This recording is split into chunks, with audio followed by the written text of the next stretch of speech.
Hey guys, দেখতে পাচ্ছ এখানে মাছ ভাজছি আমি। তো এগুলো হচ্ছে আমাদের বাড়ির পুকুরের মাছ। তো বাবা ধরেছে পুকুর থেকে। আর এগুলো দেখতে পাচ্ছ চিচিঙ্গে, যেগুলো আমাদের নিজেদের বাড়ির গাছে হয়েছে। তো গাইস, ফার্স্ট টাইম আমি আমাদের গাছের এরকম বড় বড় চিচিঙ্গে দেখলাম। তো এর আগে বাজার থেকে কিনে খেয়েছি। তো দেখতে পাচ্ছ এটা হচ্ছে কাটা কলমি শাক। তো এটাও হচ্ছে আমাদের বাড়ির পুকুরে হয়েছে। তো এটা দিয়ে আর কলা আলু দিয়ে আমি শুক্তো বানাবো একটা মাছ দিয়ে।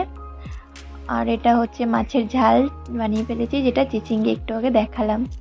তো গাইস, দেখতে পাচ্ছ আমি আমার রান্নার প্রস্তুতি চালু করে দিয়েছি। বাড়ির সব কিছু, বাড়ির জিনিস দিয়ে রান্না করছি। তো তো এগুলো সার দেওয়া নয়, বাড়ির জিনিস যেগুলো ন্যাচারালি পেয়ে যাচ্ছি। তো ভিডিওটা ভালো লাগলে কমেন্টে অবশ্যই জানাও।